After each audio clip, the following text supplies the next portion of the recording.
The culture war is white progressives versus white conservatives. Nobody else really has a say. And so they use other people as chess pieces within their battle between one another. You think they're on your side until they tell you, hey, you can't say that. If you're on the right, you can't say anything about American history not being what I have created it to be, my romanticized version of it. On the left, it's like, yeah, just talk about race, because guess what? That's what we need to fight against those guys on the other side.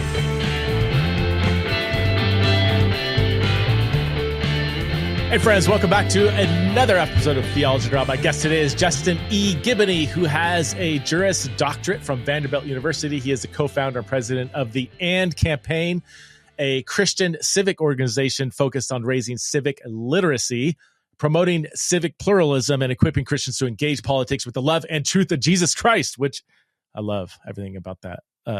Justin is like my go-to person when I want to have a healthy, balanced Christian perspective on our political moment. And that's what we do in this conversation. Justin is an ordained minister, an attorney, a political strategist, and has been featured in publications such as the New York Times and Christianity Today. He's a co-author of the book Compassion and Conviction and the author of the recently released, I have it right here in my hands, Don't Let Nobody Turn You Around, How the Black Church's Public Witness Leads Us Out of the Culture War, published by InterVarsity Press. Oh, my word. Justin is the man. I would give it anything to have his voice, because there's no better podcast voice than Justin Giboney. Always intelligent, always loving and balanced, wise and compassionate. I think you're going to enjoy this wide-ranging conversation. Also, Justin will be at the Exiles in Babylon conference April 30th to May 2nd in Minneapolis, Minnesota. He's going to be doing a breakout. Cannot wait for this conference. We're talking about artificial intelligence, mental health, and the gospel. We're talking about, should Christians support war? We're talking about the historical reliability of the Bible. And oh my gosh, it's going to be an amazing conference. Check out all the info at theologyintheraw.com. You can still take advantage of the early bird special, but that expires January 15th. So you want to sign up before January 15th to take advantage of the early bird special. So without further ado, please welcome back to the show, the one and only Justin Giboney. All right, Justin Giboney, welcome back to Theology Raw. This must be number 3 or 4, I think, for you. Something like that, Preston. It's always going to be on, though, man. Thanks for the opportunity. I think the first time we talked was, I think it was during COVID. You helped us. Yeah, you know what? It was right after George Floyd was killed. I think that was the first time. First or second. Right. Yeah. Man, we've come a long way since 2020. So I was just telling you offline, man, it can be easy to be freaked out, anxious about our political moment. So much is going on. So many news outlets want you to get anxious, want you to get angry, want you to get fired up. Whenever I want some sanity, I turn to Justin Giboney at the Church Politics podcast, which is outstanding. I think we share a lot of listeners. And who your co-host? I'm blanking on his name, dude. So you're talking about Chris Butler, yeah? Chris, yeah, yeah. Chris isn't on as much anymore. Yeah, still very good friend, but he had some professional stuff to do. So it's mostly me, and I bring on different people, here and there. That makes sense. Yeah. Okay. There's this. Yeah, but several listeners. I'm like, where's Chris? Okay. Yeah. That's right. Help us. How are you thinking through our political moment? I know that's a huge question, 30,000 foot, but you got, foreign policy. We're blowing up boats in the middle of the Caribbean. Mm-hmm. We have immigration stuff. We have ICE stuff. We have Epstein. I almost want to talk about like politics in a post-Epstein world. That's right. Have you covered much of him at all? Or I don't know, just start there. But I just did a civic update, which folks can find on Instagram about the Epstein files. Yeah, so it's like a 5-minute, overview. I mean, you listen to this stuff and it's like, all right, there's so much cover up going on, right? I mean, it's like we've got the most intelligent, no, well, maybe not most intelligent, the most like technologically savvy intelligence agencies, FBI, CIA. I mean, we could find a rowboat out in the middle of the Pacific and we might even bomb it. But I mean, but you telling me that this guy was connected with almost every high level person we don't know. Like, yeah, I don't know. Like, he rubbed shoulders with prime ministers, government officials, both inside the states, outside the states. He had prime minister of Israel at his house for weeks on end, and like, oh yeah, nothing to see here. Like, come on, dude. Yeah, like, it's fishy, and that's kind of what I was getting at. I think this is mostly an issue of public trust, where people know, if you wanted to get to the bottom of it, you could.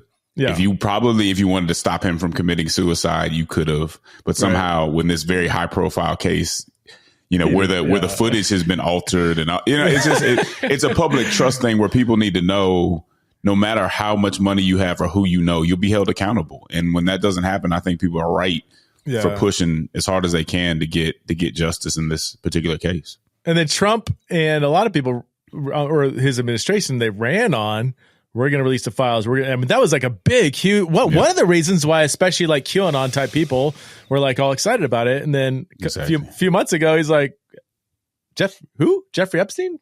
Wait, what? Why is that a big deal? Well, it was a big deal when you said you were going to run on it. But they'll run on something and then say, we'll deal with it when we get to it. Let's just get in office and we'll handle that later. That's kind of what happens. This is not going away, man. Especially with all the emails. I don't know if people know, like 10,000 different emails were released, and I've read through several of them, and oh my word. Yeah. We'd be remiss to let it go away. I think you're right. It's not going anywhere. We'd be remiss to let it go, and it just needs to come out. Just it's time. I mean, it seems so obvious that the reason why the Democrats didn't release him, if it was all about Trump, is because there's Democrats involved. The reason why Trump's not releasing it is because there's him and Republican. Like, I don't know the specific names. I don't know the involvement. But the reason why, when each party had the power to release them, why they didn't is because both are indicted. And there's people with tons of power on both sides that would really not fare well in these files. That obviously, I don't have anything to back that up. It just seems like that's the best guess why people have not, when they could have released it. Neither both sides had an opportunity to release it, and some people are like, well, I saw somebody say that Biden didn't release it because he didn't want to force the DOJ to do something. I'm like, dude, they force the DOJ to do stuff all the time. Like, y'all got to stop just buying these partisan narratives. They both had a chance, and I think you're right. Chances are that they didn't do it because they were close to people who were probably going to show up in those files. Yeah. Because, I mean, let's be honest, if it was just about Trump, then Biden would have very quickly put that out there and tried to end the campaign. Yeah. It had to be deeper than that. Oh, yeah, 100%.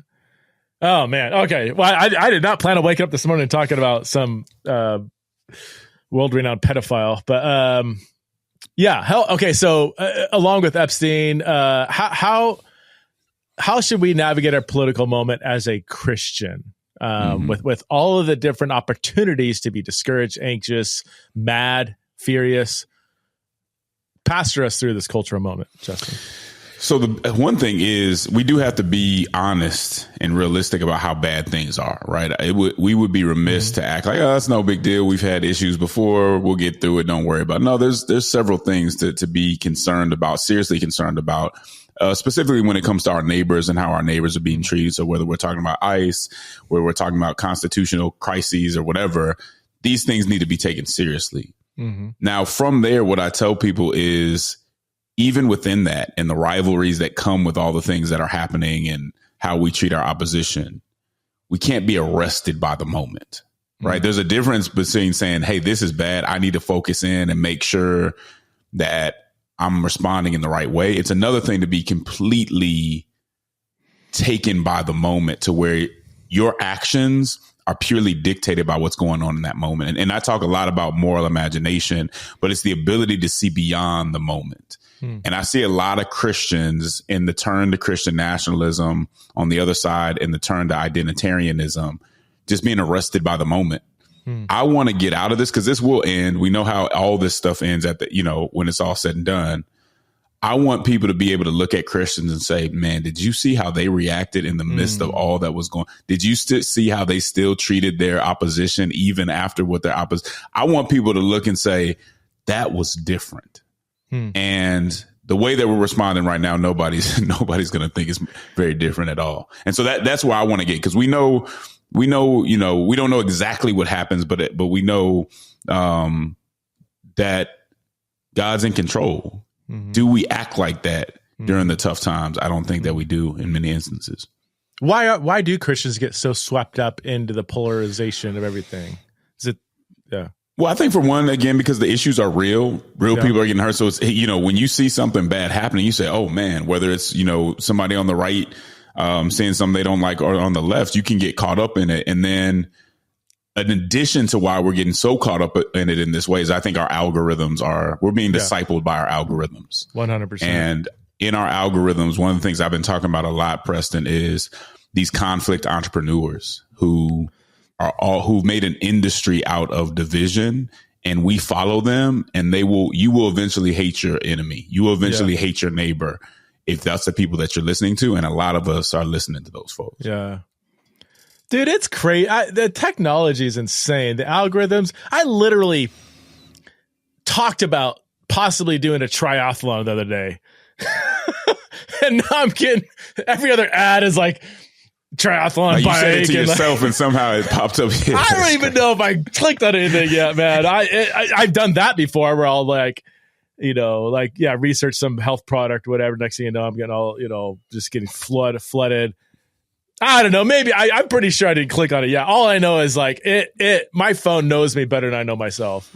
It knows what I'm thinking. It knows what I'm thinking about going on vacation. I mean, but yeah, I feel like everybody knows that too. I've never talked to anybody, an informed person who doesn't say the algorithms are rigged. The whole things are the whole system is it feeds on anxiety and anger and polarization. It's just going to keep doing that until you think people that don't think just like you are absolutely insane, if not evil. And I just don't know. Do we just lack the self-discipline to rise above that or click off the news from time to time? I think it's part of it, but the Bible talks about, we like to have our ears tickled and all, right? Like we want to hear a certain narrative. And so even if we know this might not be completely accurate, we just want to hear what's going to boost our narrative. And that's hard to push away from. So yeah, in a way it's self-control.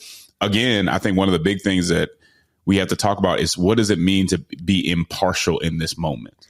And what does it mean for me to have a whole algorithm and social media feed full of partiality? What does that do to my spirit?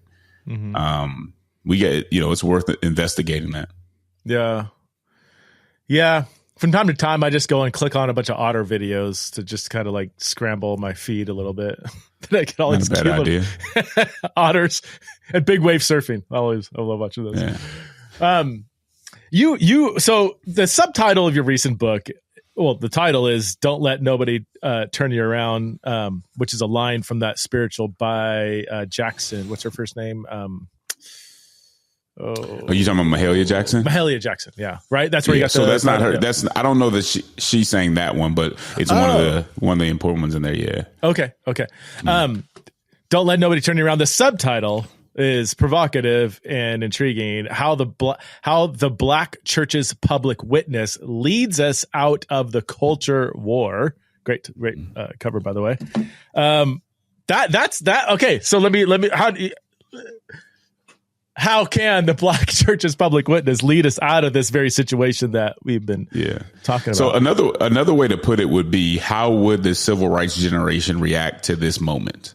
Okay. What I want people to know is their practices, the way they applied their faith, can be incredibly helpful to what we're going through now, because they went through something a lot worse, and I think they were a lot more faithful.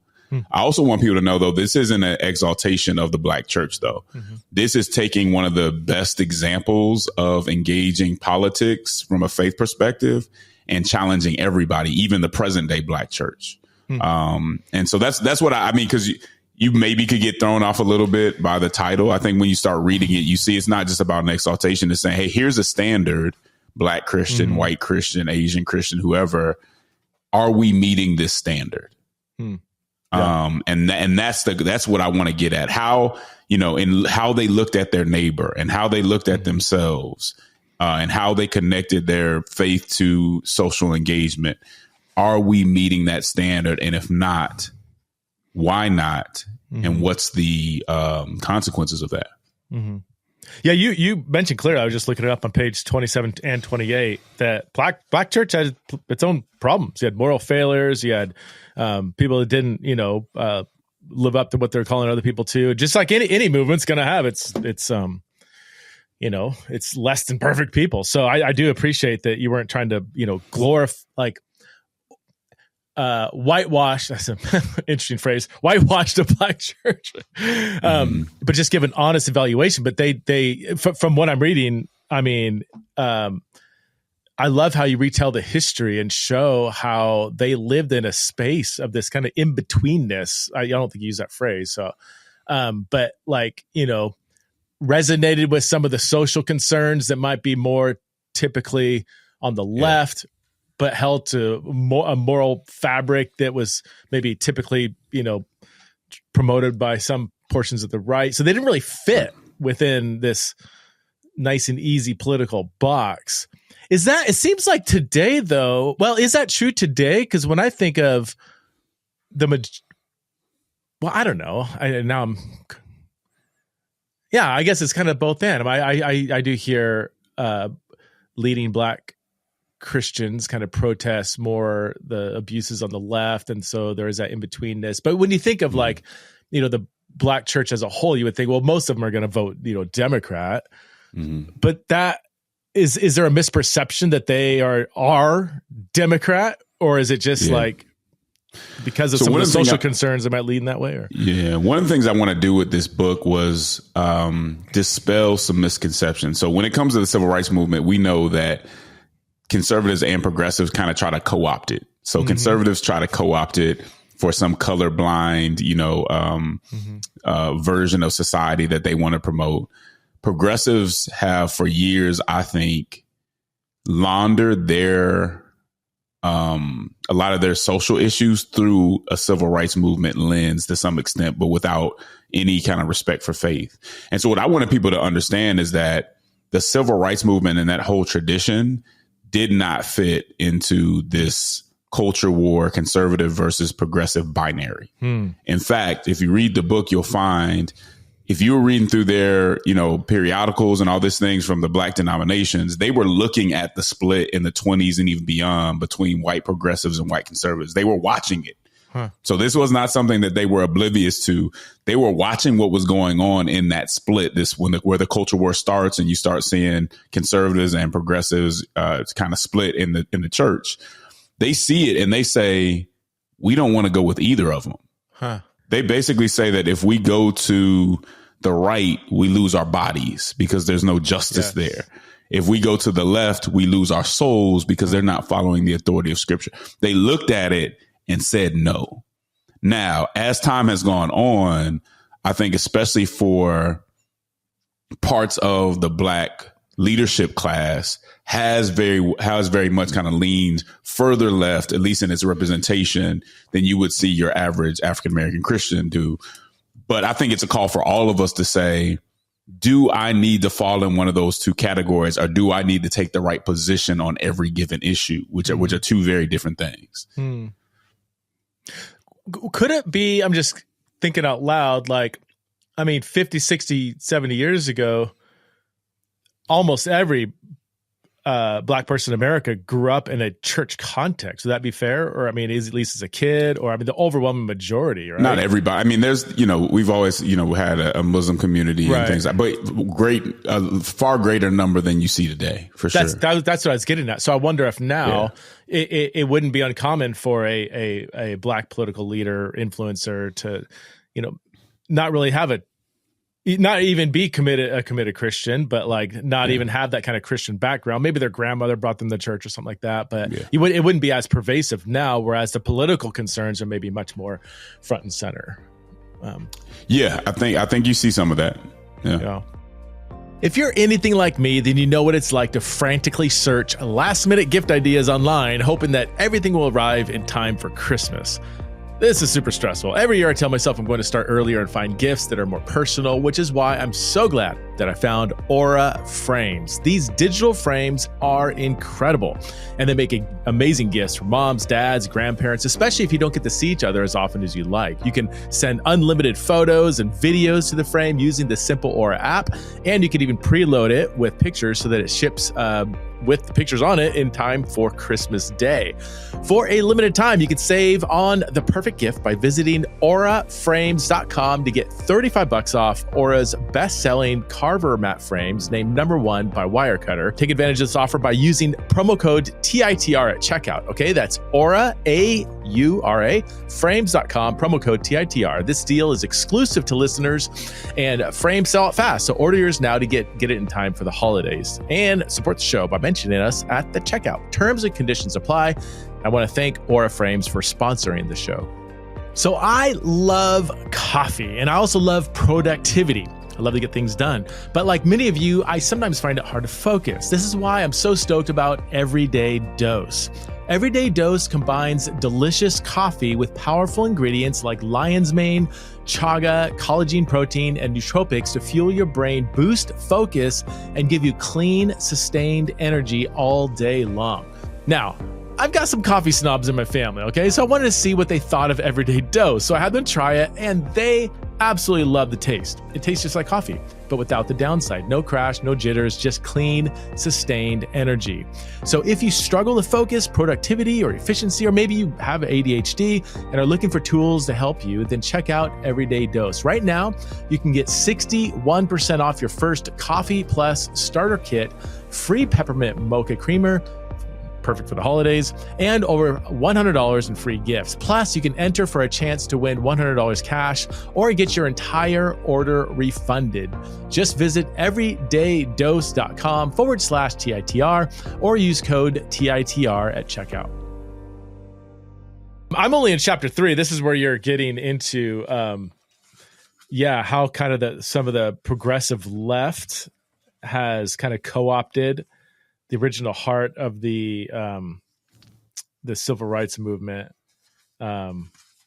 You're such a diplomatic writer. I love it, but it's like scathing in a really non-aggressive way, but your critiques are really sharp. The new left. Let's see.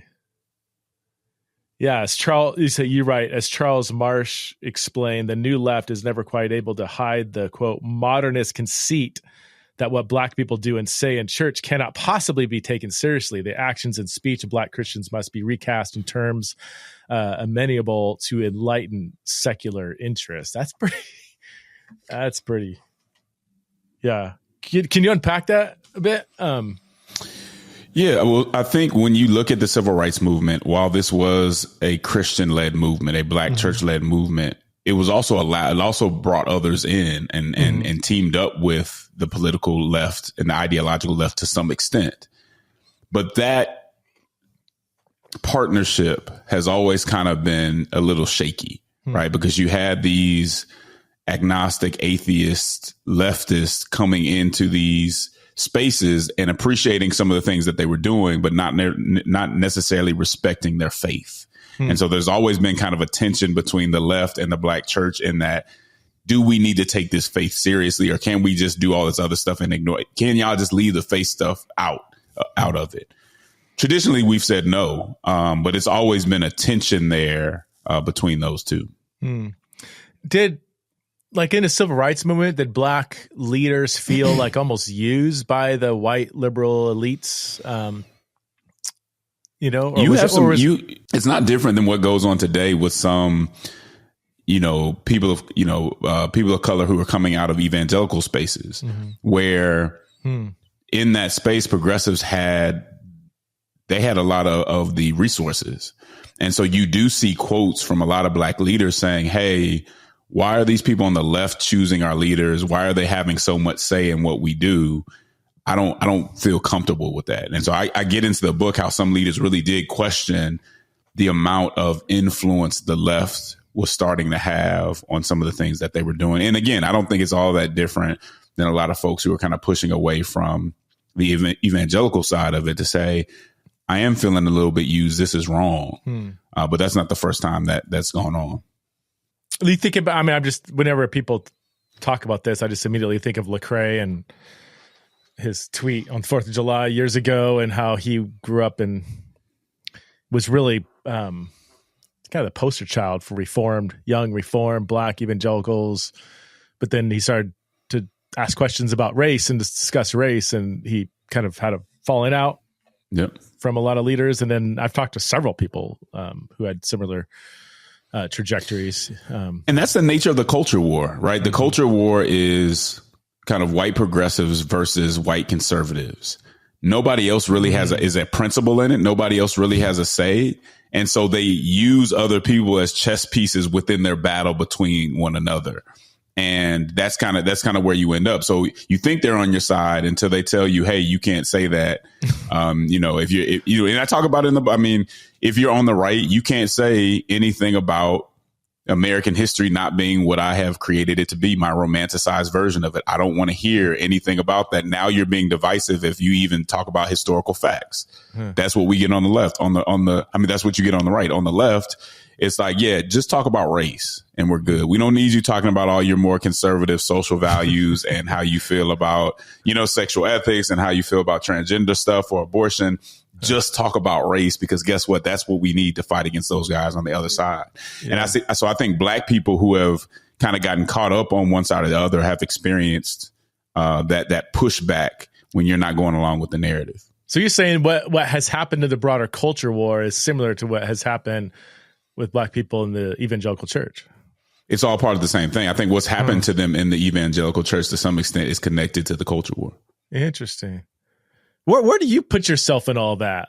I mean, you've never been on kind of a clear, like, this side, that side, So I don't know what kind of behind the scenes or forces are trying to pull Justin Giboney in a certain direction. I mean, I'll be honest with you. I've always been in progressive spaces. I was raised in Denver, Colorado, very progressive space.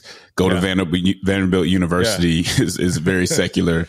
End up in Atlanta, Georgia, the same thing. However, because, my grandfather, and I talk about this in the book, was a bishop in the Church of the Living God, PGT Nation, he was very much a civil rights preacher. But when I learned about the sanctity of life, I learned that from him, my mom, my grandmother, right? Like, I didn't learn that from white evangelicals. I learned about, pro-life and why life was important from that group. So there was just never that fit with progressives, even though I understood it and I was always in that space. And I did, was in Democratic politics for a long time. So I would say, in a way, I kind of was on the left, but not fully, especially. And I think the book explains why, especially when it came to social issues. Okay.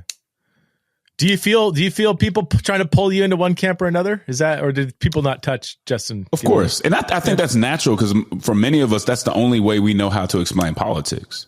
The only way we know how to explain politics is conservative versus progressive. Right. And so for me, on a particular issue, they could be right. Like there are issues. And so to explain where I stand, if you want a clear explanation of who I am, I'm probably center left on economic issues. Okay. Although I do like the Michael Linds and the Orrin Casses, who are kind of on the right and doing that. And I'm center right on social issues. Okay. But again, I don't just settle for letting somebody else tell me where to be. I'm still going to look at every issue and decide where I think is the best position. Yeah. What do you think about Mamdani, elected mayor of New York City? There's people calling him, I've across the spectrum, from like a communist to somebody's going to make New York City, enforce Sharia law, which is just absolutely stupid. All the way on the other side, that this is a populist. He's finally somebody who's here for the people and going to institute policies that are going to save New York from itself. What are your? I don't have a dog in this fight at all. I don't live in New York. Yeah, I think him winning is New Yorkers saying things are unaffordable, and the establishment hasn't been paying attention to that, and it's time to pay attention to how unaffordable most large cities are. I think that's how he comes up. Yeah. To say all the Sharia law stuff, like he calls himself Muslim, but that's, if he's Muslim, Rob Bell is Muslim, right? Like he's not a devout Muslim, right? And so to say he's going to bring Sharia law, and he's one of those folks that says it, but they're not really, they're not devout.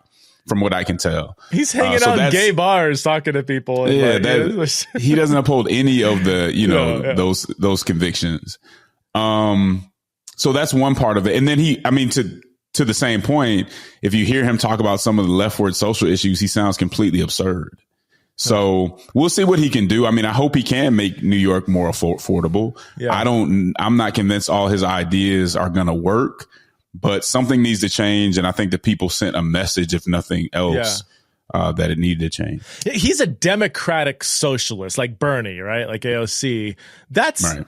Can you explain what that is? Because when people say communist, from the tiny I know, democratic socialism is in a different ballpark as communist. They may share some things, but to call them a communist seems to be just to call them a communist is just overboard. It's it's when you want to. It's just like everybody being called a Nazi, right? It's the other side of that. Like you call me a Nazi, I call you a communist because I'm running out of things to explain how extreme I want people to see you as being.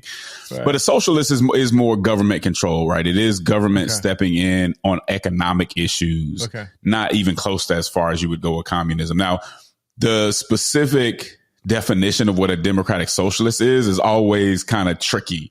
But in general, you're going to want the government to step in on healthcare. You're going to want the government to step in on housing, and things of that nature. Okay. So you're more interested in kind of what this says about our cultural moment, why he got elected, than whether or not he's good or bad or whatever. Just kind of let's see whatever policy. Let's just see if it's better for New York and if it actually works. If not, then no. I mean, I care. I hope he can do what he says he's going to do. I just understand why he came in there, and the rest of big city politics needs to respond to that very real concern. Whether or not I agree with how he's going to get it done is different, but it's a legitimate concern. Okay. Yeah. I mean, he's got an electric personality, and this is where I don't know, all these old, 80-year-old, politicians that are, I heard Bill O'Reilly give an interview. I'm like, dude, you're so out of touch, dude. So out of touch. Here's a guy with an electric personality, a likableness about him. Absolutely. He can communicate well. And that doesn't look, I mean, the devil can do that. So that doesn't mean he's morally or whatever good, but it's then I look around at all these old school politicians that are just so out of touch with the people, and he's definitely in touch with people. So it was fun to kind of watch from the outside and see everybody get all upset. And then the interesting part is the establishment folks or really conservative folks are super upset, don't want them there, Sharia law, all this other crazy stuff. Geez. And then the people who don't like them automatically love Mamdani. Even they don't really know his policy or how to go. I love him because they hate him. So he must be great. I'm behind him. Yeah. They get mad at us for critiquing him. That's just how it is, man. People are not really necessarily thinking through this stuff. And some of the anti-Semitic accusations were so ridiculous. I mean, for some reason they keep asking him, what's your position on Israel-Palestine? He's like, I'm running for mayor of New York. I'm not, I'm the mayor.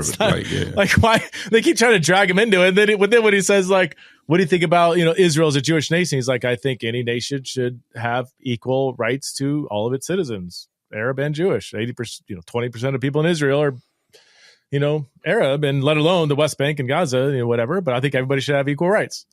Anti-Semitic. I was like, wait, what? Yeah.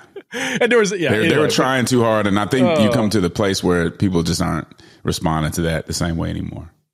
And that's another thing. I think people don't realize the average person sees right through that stuff. You can't just throw these accusations that have no justification. And the average thinker, I mean, some people will be like, he's, I mean, he won I think half the Jewish vote in New York, which says something at least. But anyway, it's kind of a circus. All right, let's go to the other coast.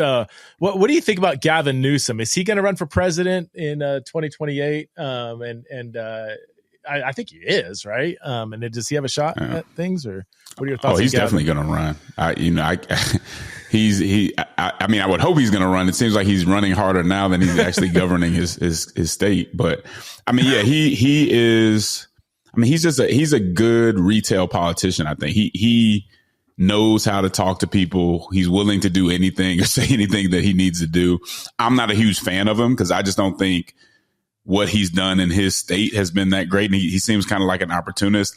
I don't understand elevating somebody to the next level who hasn't done all that well where they're at. And I don't think he's done a great job if we look closely on a number of issues in California. But people seem to like him. He's playing the game the way that kind of Trump is playing it. And the people that really dislike Trump, a lot of them, not all of them, like that somebody's punching back, I guess.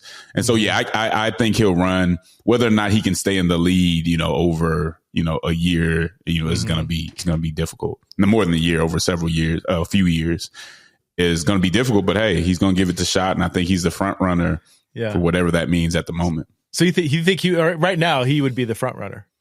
Yeah, whatever. I mean, for what it's worth. Nobody else has really jumped out there the same. He is a very talented politician, and I don't mean that as a compliment. Like he's like, it'd almost be like saying this guy's a really, really good used car salesman. Like, oh my word, he can sell a beater to anybody. But he has that social, just that savvy to him. He's good at a debate. I've seen him wiggle out of stuff where he was clearly like being nailed on something and he somehow wiggled out of it.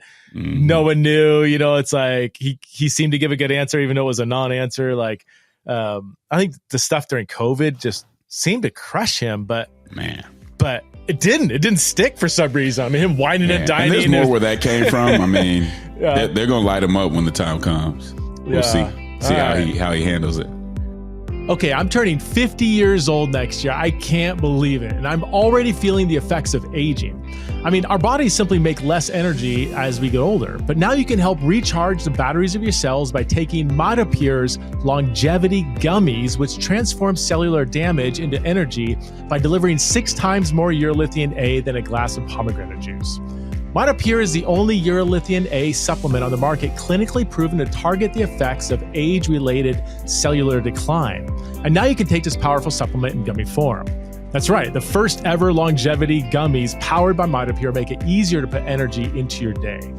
The longevity gummies will increase your sustained energy, boost muscle endurance, and support faster recovery after exercise. If you want to stay strong and energized now as you age, then you have to try these MitoPure gummies. And my friends over at Timeline are offering my listeners a free sample of the new MitoPure gummies. Just head over to timeline.com/theology gummies to get started. That's timeline.com/theology gummies. Your cells will thank you. What's going on with ICE, the immigration raids? Is it as bad as it seems? It just seems absolutely horrific. And here's where our algorithms, we need to sort through this, because if you go over to this news site, it's like, you have MS-13 gang members who are killing people here and feeding drugs to our kids. They're being arrested and deported, and it's like, all right, well, maybe that's good. You flip the channel and there's like kids in zip ties being tied up and actual like citizens being arrested, and like, all right, I guess you're a citizen, but you had brown skin and had an accent, so we weren't sure. It's like, oh my word, what year is this? Like, is it all of the above? I mean, what's your thought on the ICE raids? I think the situation when it comes to immigration in America is kind of like just a small part of the disorder in our whole system altogether, right? Okay. Nobody wants to actually put the legislation out there to have comprehensive reform. So we have this piecemeal nothingness that eventually hurts people. And so to answer your question straightforward, this to me is as bad as it seems. You have the Trump administration, from what I can tell, who's going about this in a kind of violent showmanship. Yes. And that they want to look tough. They want to look like cowboys. But at the same time, you're dealing with real people, real children, real, folks with families. I don't know how we root that on. And here's my biggest thing. They told us that immigration enforcement was about order. Mm-hmm. And I agree. Biden did a terrible job. There was no order. Mm-hmm. But then they go about the enforcement in the most disorderly manner. Yeah. That is not acceptable. I'm almost certain that when Obama deported far more people than Trump, that it wasn't all cute, right? I'm sure that there were some stories that weren't being shown that were ugly. I don't think anybody was going about it in this, just dangerous, let's make a show out of it. Let's make it, let's show our power and pull people from any and everywhere, and then not really even do our homework on who we're so sometimes it's American citizens, sometimes it's kids. These are verifiable stories, and it's just unacceptable. There's a much better way and responsible way to go about it, and they haven't done that. So I think they deserve all the criticism they're getting on that, which is, again, not a compliment. This is our system. It's not a compliment to Biden because he wasn't doing what he was supposed to either. So I've heard that before. And here in this day and age, unless I do a lot of deep dive of my own research, I don't know what to trust. But I heard that Obama deported a lot more people than Trump has so far. That's true. During the Obama administration, a lot, and you can look it up, a lot of immigration advocates were calling him the deporter in chief. Wow. I mean, he did. And here's the thing. It wasn't being covered the same way. Right. But at the same time, he wasn't, from what we can tell, he was not going about it in such a harsh way as Trump was. Right? He was getting more people, but not trying to be showy with it and just kind of running in like a bull in a china shop all around the country. I mean, it seems like during the Obama years, virtually every news outlet, unless you're a Fox News or New York Post or something like a really conservative outlet, they had the kid gloves on with Obama, it seems like. I mean, would that be fair? Whereas the same. I mean, I don't, I consider Fox News mainstream. And so I know they were far from having kid gloves from Obama. No, I'm saying they didn't have the kid glove, but everybody else. Yeah. I will say, I think it was covered. I think there has been a bias, and I think it's covered differently.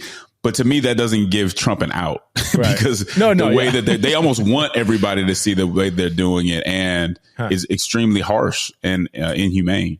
Yeah. So during Biden, what's the number? Something like 10 million. Is that immigrants or undocumented immigrants, or there's some huge flood of immigrants coming into the States? And first of all, what was it? Was it documented, undocumented? And what are your thoughts on that? I think I don't have the numbers on me, so I'll be honest with you. But I think most of them were undocumented immigrants kind of coming in, and the question was, before they come in, do we let them in before they go through the process, or do we leave them out? And a lot of them were coming in and they couldn't find them and all this other stuff, and it was just disordered, and to some extent, maybe even by design for people who just didn't want to enforce, the law. Okay. So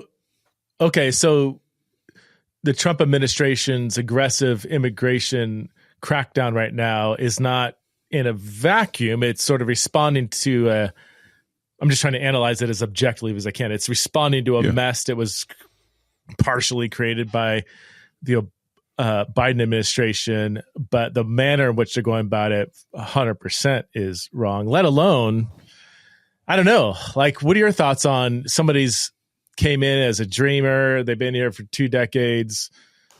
They don't have documentation, but they're paying taxes. They're working hard. They're not criminals. Like, should they be sent back to where they came from when they, were carried over the fence as a 5-year-old or whatever? I mean, or I don't know, maybe they're protected, but even like an adult. I don't think so. I think we can find a solid solution to that. I'm pretty much right where the Gang of 8, which is Marco Rubio and all those folks years back. They had a bipartisan group that came together to get bipartisan consensus on immigration, like immigration law, because they wanted comprehensive immigration reform, and they were getting close. And then you have somebody like Ted Cruz, and this really started a lot of the polarization that we have now, uses it against Rubio that he even spoke and had conversations with Democrats when it came to that. So then it became to even try to come together on immigration became a bad, which is why I really, and I don't want to just be calling out folks, but I really just don't like Ted Cruz, because that moment did shape how we handle immigration right now. And it's one of the reasons we don't have comprehensive immigration reform, because at that point, no conservative could ever say, hey, how do we let some of the people here stay? Like, it doesn't make sense to kick everybody. It's not going to happen. How do we thoughtfully do this? And to even try to be thoughtful about it, Ted Cruz and some other folks made that, kind of a third rail. Yeah, Ted Cruz challenges my commitment to love my neighbor and enemy. They say he's trying to run again. I heard that today. So maybe him and Gavin. They're the same thing. I would say they're kind of two heads of the same two sides beast. of the same coin. Yeah. I mean, but his, all the neocons, Lindsey Graham, oh my word. Who's the ambassador? I think their time is up though, man. I don't think that you're going to find a majority of Americans who are voting for that. I mean, I don't think when I hear these people talk, it does sound like evil. It's just not wrong. Like, oh, that policy won't work. It's like, this seems almost demonic the way they talk about. Yeah. The other day, Lindsey Graham said, I like this administration because they're doing what they're supposed to do. They lowered our taxes and they're killing the right people. Yes, I saw that. Yeah. Yeah. That's what I'm talking about. Yeah. Unbelievable. And I hate, I get it. The worst thing is that a lot of these people say they're Christians, and I'm not, maybe they are somehow on the side of Jesus. I find that hard to believe, but to me, it's like, oh, if you would please renounce, like, say, if you think you're a Christian, don't publicize that. Like, it just gives such a bad rap for the church when you have all these warmongers in the White House and just it drives me insane. The guy who is the ambassador to Israel, he's one of the worst. Oh, Huckabee. Oh my gosh. Oh, yeah, him and Lindsey Graham and a few others, they're just like bad theology, bad communication, all that stuff. Yeah, it's really bad. All right, I purposely did not listen to your episode on Charlie Kirk because I wanted to talk to you in person. So I don't know what I'll go back and listen to it after this. But I would love your thoughts. Things have simmered down a little bit. I mean, it's been a couple months now, and you always give such a thoughtful, balanced analysis, just to kind of set it up. I don't need to talk about his assassination. Everybody knows about that, but the responses were obviously across the spectrum. Some people on the far left celebrating it, some people on the far right, saying he's a martyr of all martyrs, and almost like picking up arms to fight back. Like the response was, to fight evil with more aggression. I thought his wife's response at the memorial was pretty profound. She forgives the guy who assassinated Kirk. I thought that was pretty brilliant. And then of course Trump comes up and says, I don't think we should love our enemies. I kind of hate my, like the blend of the political right and Christian conservatives at the memorial was, hopefully it was a little bit disoriented. When I saw it, I'm like, does anybody see how contradictory these two perspectives are? But they're trying to blend them together. It's like, these don't fit. They just don't fit. But would love for you to pastor us through how we should think through this as a cultural phenomenon more. Yeah. So one of the things I said was I was actually on a plane coming back from an event in St. Louis when it happened. So I was trying to figure out, like, did he get, what happened? Yeah. You'll scroll down and you're trying to get to like, where is it at now? And so it shocked me when I first saw it, because I'm somebody who and most people had no idea who he was. So let's keep in mind, most of the people going crazy about this didn't even know who he was before, not really before he gets assassinated. So I had been following him, just because, I'm going to follow anybody who I see as a thought leader. I want to know what they're thinking and know why people are following what they're thinking. And the first thing that hit me was, man, this dude had kids. I go out and I go speak at places where people don't like me. Right. There was that personal kind of like, man, this is rough. Right. And I think one of the keys to moral clarity in a tough situation like this is ordering your response the right way. And one of the sad things about many of the responses was they were improperly ordered. The first thing people needed to hear, I don't care if they were on the left or the right or wherever, was that this should not have happened. Right. Full stop. Period. That nobody gets shot because of what they believe. Right. He had every right to say what he was saying. In this instance, he's being very civil. That should not have happened because of what he believes. That's a violation of democratic principles. It's certainly a violation of Christian beliefs. Right. That's where it needed to sit for a second. Yeah. But of course, everybody's looking at the scoreboard Yeah. So in our culture war, in our battle, nobody can just, within the polarization, nobody can just say, if he's on the opposite side of me, this shouldn't have happened. Let me just leave it there for a few days. Mm-hmm. It was, this shouldn't have happened, but right. I didn't like this. He made me feel this way. And the first thing I want to say to people who were just super going crazy, praising him and criticizing the left, and people who were automatically critical of it, was, this isn't about you. Not everything was about how you, well, this made me, something he said here or there, maybe, okay, we can get to that. Right now, it's not about you. And that's one of the hard things for our culture to understand. We're so hypersensitive and so self-centered. Yeah. We make every issue about us. And I told that to some friends. I was talking to a friend. I said, well, these people were hurt by the church's response to it and this response. I was like, talk to them, care for them, but also let them know this moment's it's not about me trying to police how you respond to it. Yeah. This man shouldn't have been killed. This man had a family. Let's stay there for a second. Yeah. And that was my big thing. So even on, on the further left side of things, or even coming from parts of my tradition, when I see people talk about how he wasn't saved and he wasn't, like, the first Sunday after it just happened, dude, is that really the message that's going to edify your congregation? Wow. People who probably didn't like him either anyway, is that what they need to hear? Wow. Or do they need to hear, hey, even if you disagree with somebody, what does it mean to love somebody in this moment? And what does it mean to want to see redemption? That's the message that you preach, not trying to go viral. So I had a problem with that. And I did think even the kind of like the lionization, again, half these people didn't even know who he was. Now, all of a sudden, he was the hero of everything that you've ever, like, dude, y'all didn't even know him. Yeah. So I don't think that was about him either. I think that was about, this is a moment where conservatives can get some points. Yeah. And it was about the points. It wasn't about what actually happened.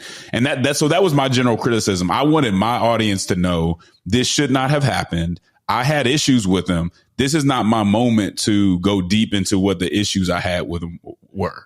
Yeah. Yeah. I love your whether thought I thought he was saved and all that, like that.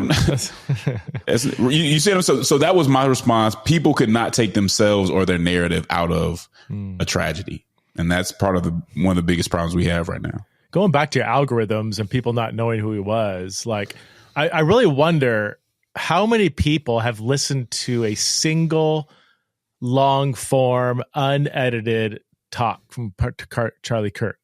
Hour long, 2 hour long, or listen to a full afternoon of him debating without the clips. Because because the clips are sourced from people who either hate him or love him. Mm-hmm. And if you just clip here, go to everything I've said on stage the last 10 years. And if you want somebody that wants to take me down and clips the worst and just kind of starts building a narrative, I would be the devil. Right.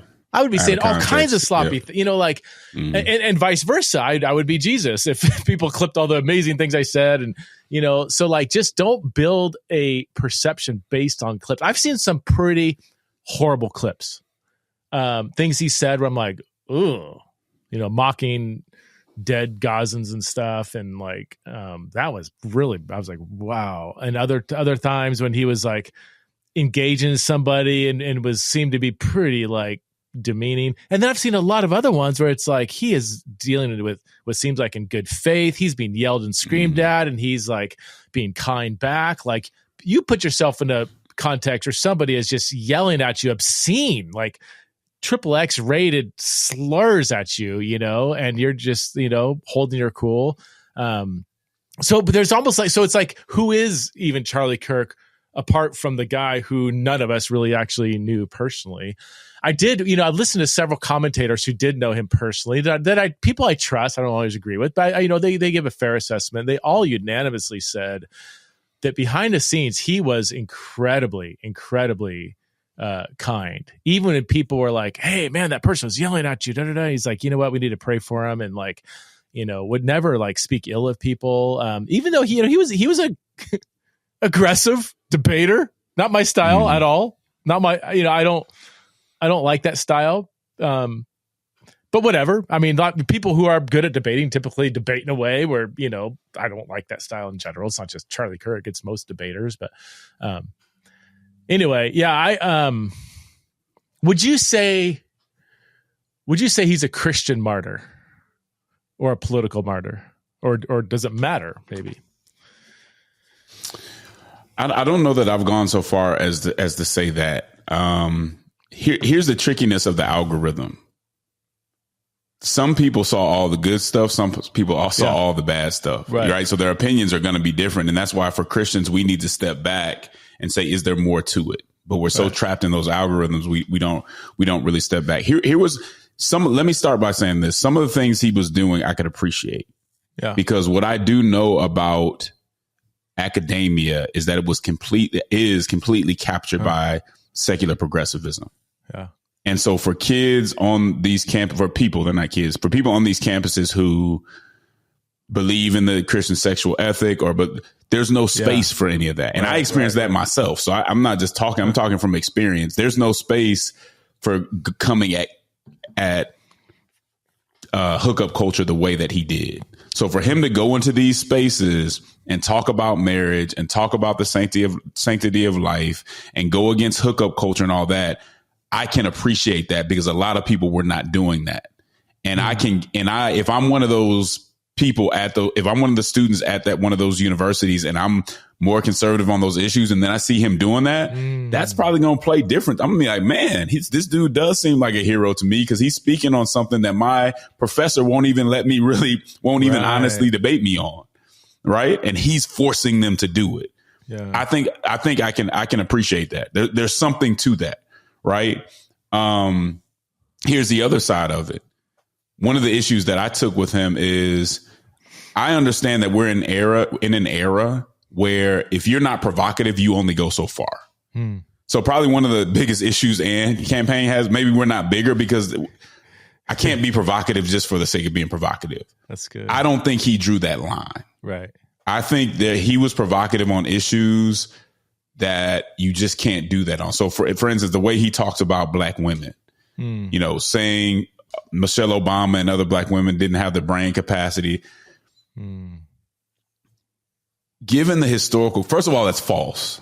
But also given the historical context of America, where certain groups of people, especially black women, have been told how inferior they are, what they can't do, have been kept by the law longer than the laws allowed them to do certain things, have been kept from doing that. You don't play provocative with, you don't play games with that. And so for me, that makes it very hard for me to just say, oh, yes, no, because those type of things he didn't have to choose to do. And I think that's tough to reconcile, in my opinion. So that's where I would push back on that. Yeah. But that doesn't mean that I didn't see anything that he did as, hey, man, that took some courage to go into that space and do that. Nobody else was doing it I don't know anybody who did that as effectively. Yeah.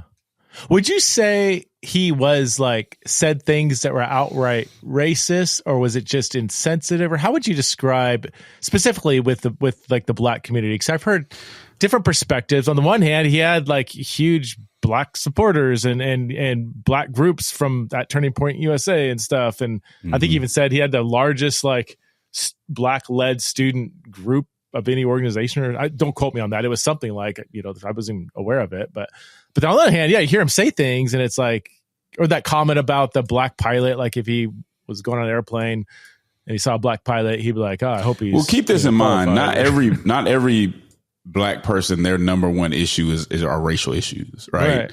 So if I'm somebody who I'm more focused on the sanctity of life, or I'm more focused, I might be able to dismiss some of the things that he said that I would say were racist. Okay. So I think when people say, well, he had black supporters, well, Thomas Sowell has white supporters who are probably pretty racist, right? But then he's a black guy. You know what I mean? It depends on what you want to hear from the person. Right. That's what you emphasize about what they're saying. Okay. And so I think that could have been the case, that they were more, those folks were more focused. And I don't think every black person has to be mostly just focused on race either. Right. For me, in understanding how racial justice is important, I think he stepped over the line too often. It doesn't, but here's a very important point, and I make in my book.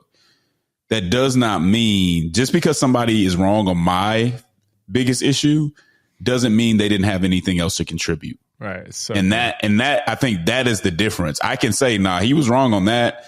That doesn't wipe away everything else he had to say. Right. And I just think our culture does not allow for that. Right, Once you're against me on my number one issue, you're done. You have nothing to contribute. I don't have to listen to you. I can hold you in contempt. I love that. I just disagree so with much. that. I love that so much. And you and the AND campaign do that so well. And you're swimming upstream because nobody, I mean, a few people are really striving to do that.